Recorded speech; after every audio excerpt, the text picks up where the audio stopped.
Hi, thank you so much for tuning in today. Today, I just want to come by and share a few tips about how to start a handmade business. So, I had an article that I published on the website about how you can start your handmade business, and a lot of people contacted me with questions on how they can actually do it. And it's actually so simple. Most people actually just start without really planning it. But the most important thing is to plan it out before you start, just to ensure that you can sustain the success that you would achieve. So I have just three plans here that you can use to three tips, sorry, on how you can set up your own handmade business. So my business, first of all, my business is not just a handmade business. I actually help people to by sourcing products that they use to create their own skincare and hair care. So it could be at home or it could be for sale. So we have a lot of Etsy businesses buying from us, people with their own websites, salons, and different setups. They buy from us to make their own products or to for sale or to make their own products for their family at home. So the first tip I would give today is you have to make a plan. So there's a saying that actually goes that if you fail to plan, then you plan to fail. So nobody wants to fail and nobody plans to fail. So it's actually important to, to make a plan. So your plan would include how you want to set up the selling platforms that you would use. So there are several platforms out there, and most people prefer to sell from their own website directly to customers, and some want to use the platforms out there. There's several platforms out there. There's Etsy, there's Amazon Handmade, and there's Walmart, and several other platforms, eBay. But you want to have control about your products. You want to have control of your platform. So most importantly, I would suggest starting out with your own website and then moving along to these platforms, because then sometimes if you make a mistake on these platforms, you may not get the chance to be able to set up again on the platforms. So you want to know the kinds of products that you would be selling, the where you would source them from, and also you want to make a marketing plan on how you would gain customers and sustain those customers. So the nature of products comes in as an issue where, for example, I know if you're located in the United States, there's the tropical areas and there's also the colder regions. I live in one of the colder regions in Northeast. So the kinds of products that you would offer to the customers surrounding you would mostly be products to moisturize their skin and hair and to soften nails and things like that. And if you live in the warmer regions, you might want to focus more on different issues. So this is one of the most important things to consider first: the nature of products you would offer and where you would source those products from. The next plan or step that you would need to take in order to move on with your handmade product will be to explore your network. So most times people don't even know that they can actually start with their immediate family and friends just to gain customers. So some people actually do it the other way around. So they make a product at home and people are like, oh wow, how'd you make this? I want this. I want to buy this.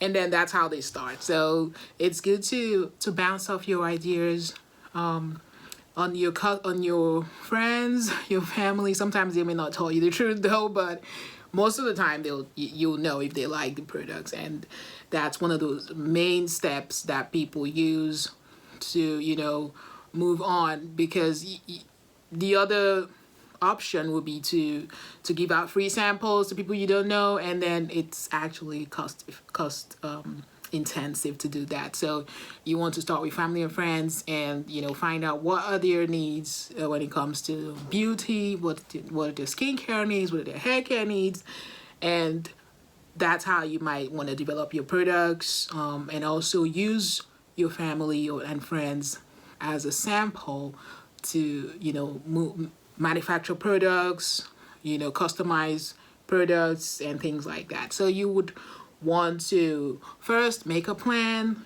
to explore your personal network of friends and family. So this is one of the two first tips that you can use when you're trying to set up your handmade skincare.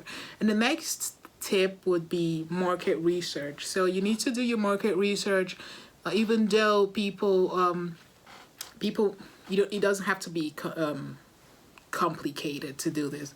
I mean, people tend to say, oh well, there are several people doing this, why mine might not be different. But when it comes to handmade, it's everybody has a niche out there. I feel there's a place for everyone in this industry because everyone is unique. You can actually combine products in a way that nobody can do. So that could be your own competitive advantage. So don't look at things that way. Don't say that everyone's doing this, I don't want to do it, but just step out there and do your thing. So market research is one of the ways you can explore and exploit your network and, move on to develop niche products.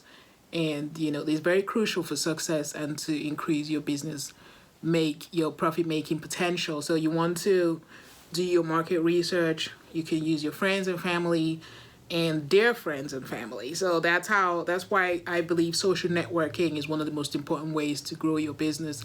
You start by talking with people that have done it and or people that need your products, and then find out what the needs are, and then from there it could actually go on and on and on.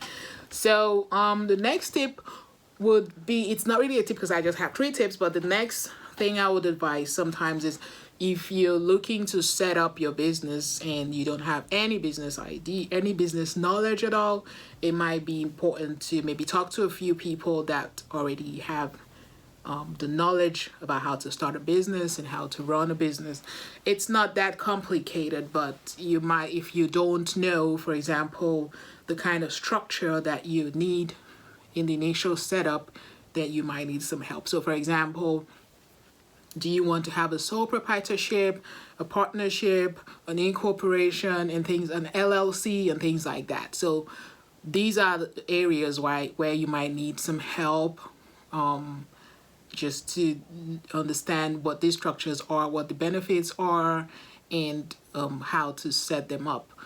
Most of the benefits I see in the sole proprietorship is that you just start small, and you can actually continue small. But if you want to, if you have the plans to move ahead in the business, to grow the business into something bigger, then you might want to set up an LLC or an INC, because the tax benefits of having an INC or an LLC could actually outweigh the gains of having a sole proprietorship down the line. So these are things that you might want to consider, because sometimes people feel, oh, their business might just be a small business, and before they know it, the business keeps growing, and then you need to go back and change some things that you did initially in terms of setting up, and this is not something you want to undo and redo. So it's important sometimes to talk to professionals in different fields. I offer some of the consulting packages that you find on our website. So what we do mostly is we help people on the sourcing products aspect of things, how to source products, and if they want some of our products, we provide them at discounts, and we can actually provide directions on how to gain prominence in some of the platforms that we have out here, especially in the United States, how you can advance your business and how you can set up and actually grow. So this period, I've not really had slots on the consulting package because I've been so busy, but now I might be able to have 1 or 2 slots before the end of the month. So if you're interested, definitely send us an email at info@stufforganics.org. I don't know if I would still have a slot, but then I'll definitely be able to help you out by, pointing you to the right direction. I hope you found these tips slightly helpful. I mean, they're common knowledge sometimes, but then you never know. I just wanted to put it out there because I got inundated with, requests to, for the consulting package, but I've not really been able to service all the people that are contacting us for this service. So that's why I decided to put out this video out there, and there are actually some things that you can do on your own to start and to move ahead with your plans. So I wish you the best. Stay safe out there.